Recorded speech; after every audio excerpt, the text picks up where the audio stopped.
Nagpupunta na po ako dito in the past, Your Honor. Suggest that Ms. Jose or Mrs. Jose should identify kung kaninong office siya nagpunta. Okay, Senator Erwin Tulfo po. Ito po naging sadya niyo sa office niya. Meron po kasi Ito po, sa yan na yung pumunta kayo sa Broome, di ba? Yes Sige, po. sige, tuloy niyo lang. Yeah, so dahil nga po nakita ko na yung elevator is cramped and dalawa lang po yung para sa mga senators, isa lang po yung sa guests, and natatakot ako na pumasok sa cramped elevator because I don't have my mask. I took the stairs po. And dumaan po ako kay Beng. Inuna ko po muna siya dahil sa totoo lang po, nakiusap po ako sa kanya mag-prepare or mag-print ng sample proposal na yes, Your Honor, because I am of honest belief na wala po talaga kami. You were not bakit nababanggit ang pangalan mo dito ngayon? Eh meron ka palang kinalaman dyan sa mga proyekto sa Bulacan na yan. Why didn't you tell us straight up? Had you told us na meron kang sabit sa mga project sa Bulacan, we wouldn't have let you step in the Senate. Enzo Recto, kalaban ang katiwalian at kasinungalingan, kakampi sa katotohanan at kabutihan. Meantime, a contractor was caught allegedly delivering kickback or commission right inside the Senate premises as recent as last month. This was bared by Senator Ping Lacson at a press conference today. He says his team has obtained CCTV footage of a staff member for WJ Construction named Mina visiting the Senate on August 19. He did not disclose which office this Mina went to, but recall that it was former Bulacan 1st District Assistant Engineer Bryce Hernandez who first said that a certain WJ Construction staff delivered supposed kickbacks to a certain staffer named Beng Ramos, allegedly linked to Senator Jinggoy Estrada. Yung purpose namin yung sa WJ, yung lumabas sa pagdinig na allegation ni Bryce Hernandez na di umano, yung WJ magdadala o magdi-deliver ng obligasyon. Pag sinabing obligasyon, ito na nga yung lagay, di ba? Again, as we speak, meron kaming video footage ng CCTV footage na dumalaw dito talaga yung WJ. Ang pangalan niya Tamina, no? Although may idea kami kung saan siya nagpunta rito, kaninong opisina ang dinalaw niya. Pero ipapatawag namin para malaman natin kung kanino siya nagpunta. Thank you, Ms. Mina. Itong affidavit dated September 17, ito ba'y malaya mong ginawa at walang nagpwersa o nananakot sa'yo para gawin ito? Wala po, Your Honor. Actually, I made the narrative myself and just asked my lawyer to please prepare it in a legal format. Okay. Kayo ba nangongontrata sa DPWH? Yes, Your Honor. Alright. Ang WJ Construction ay negosyo nyo. Tama po ba? Yes po. Kailan kayo nagsimula magnegosyo? Okay, pumasok sa construction business. WJ Construction started po as sole proprietor when my husband was still single in 1998. And tuloy-tuloy lang po yung kanyang paggawa ng projects in both private and government projects. And in 2021 po, it transitioned into a one-person corporation. So, ano yung mga kontratang nakukuha nyo sa DPWH? Meron bang mga flood control projects? Meron po kami huling last ginawa na flood control in 2023 po. 2023? Yes ano, po. Ano po lugar? Sa Manila po. Sa Manila lang? Yes po. Okay. Ilan yung mga flood control projects ninyo? So far yun pa lang po. Isa lang? Yes po. Magkano halaga? 24 million po, Your Honor. Okay. Sabi po ni Senate President Pro Temp Senator Ping Lacson in one of his interviews mentioned that you were in the Senate premises on August 19. Tama po ba? I was there, Your Honor. You were yes, here? Your Honor. Yes po, Your Honor. Ano po ginagawa niyo rito? I was invited to do an ocular of the supposed project po na dapat gagawin ko po sa office ng isa pong senator. Sino po? Pwede ba malaman? Your Honor, if I may, it was already stated in the affidavit po that I have submitted, and with due respect, sana po not to name na lang po the good senator because he's not really involved naman po in any of this. I know that senator, I vouch for his credibility and integrity also. So, yung bang unang pagkakataon mo na pumunta kay rito Senado?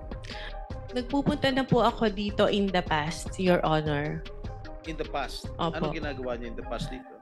Matagal na po yon nung senator pa po yung ninong ko, si Joker Arroyo. kasi po bumibisita po ako sa kanya and yung mga kaibigan ko po sa Broome.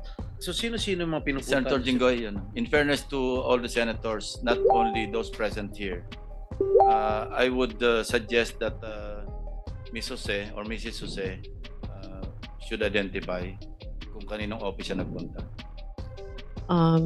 Okay, Senator Erwin Tulfo po. Ano po naging sadya niyo sa office niya? Meron po kasing problem yung terrace ni Senator Erwin na binabaha po siya, lalo po pag umuulan. So, ako po yung na-refer na contractor nung staff niya na kung pwede po tingnan namin gawa ng solusyon and mag-suggest po kami sa kanya. Yes, Mr. Chair. The permission of Senator Estrada? With the permission of His Senator... name has been mentioned. I think we owe it to him. No? Mr. Chair, the only time that I learned of the Double J construction was through a staff of mine na recommended me this group to fix my veranda on the 5th floor, Mr. Chair. But when upon learning her name was mentioned by Engineer Bryce, we immediately requested to cancel all contracts with WJ, where I specifically ordered to terminate our office refurbishment project with WJ. And also, that was on September 9, Mr. Chair.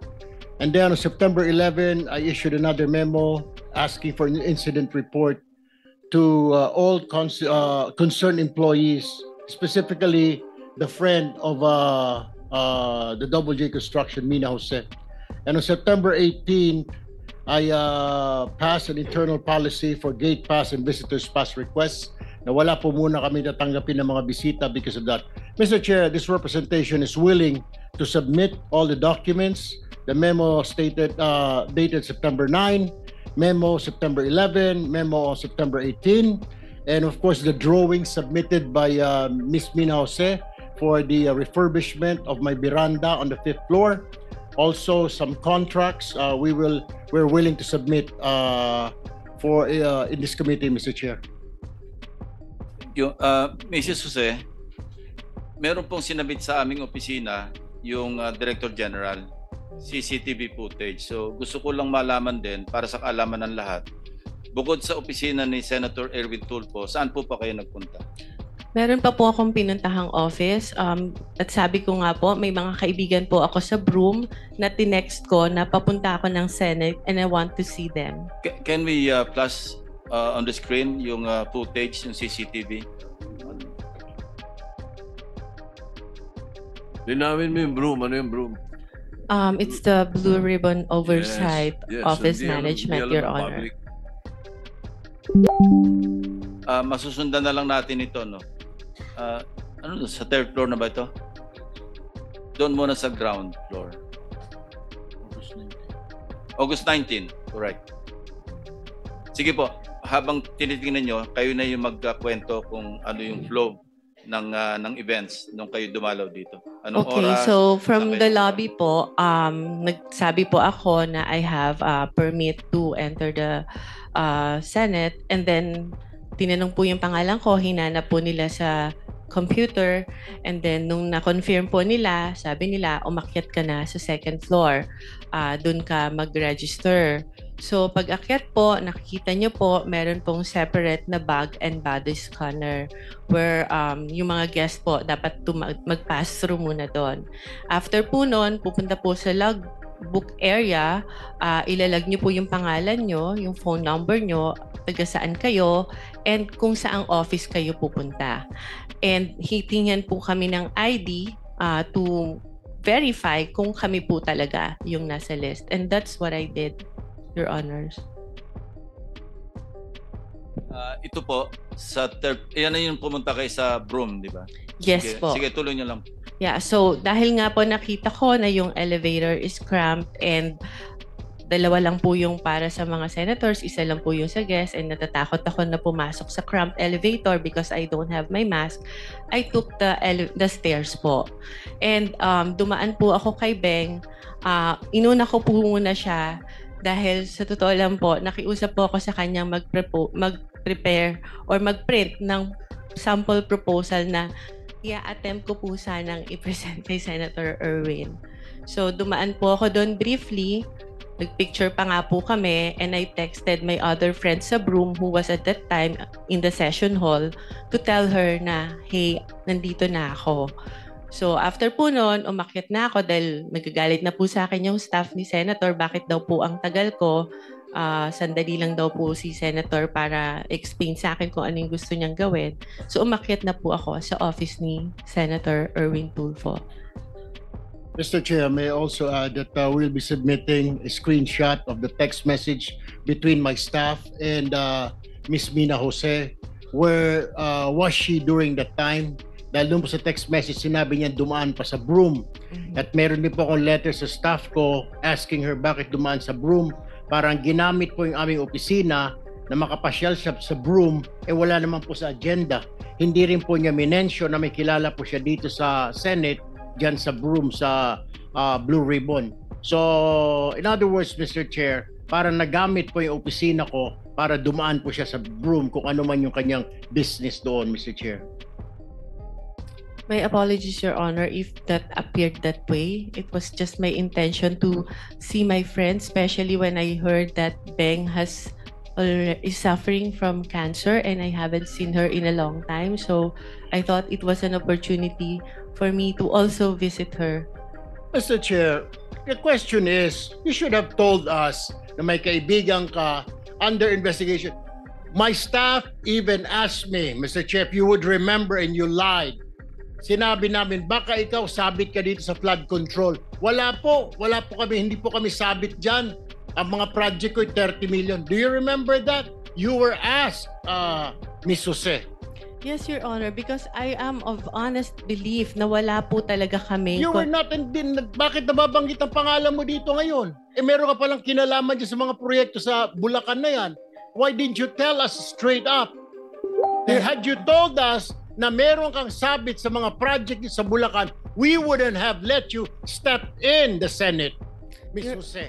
Your Honor, prior to the text message that was shared by Bryce, nagulat po talaga ako dahil wala po kaming pinasukang project. We never joined any bidding. We never submitted any documents. Hindi nga po Mr. Chair, sinasabi para lumalabas na isa ka sa conduit, isa ka sa mga sabit na nagdala ng pera, something to that effect. Hindi ko naman sinasabi na kasama ka sa proyekto, pero sabit ka sa problema sa flood control. You should have told us. You should have informed my staff na pumunta ka rito na dadaan po muna ako. How hard is that to say? Pakisabi kay Senator, dadaanan ko muna yung kaibigan ko sa Broome na may sakit na cancer. Why didn't you do that, Ms. Jose, Mr. Chair?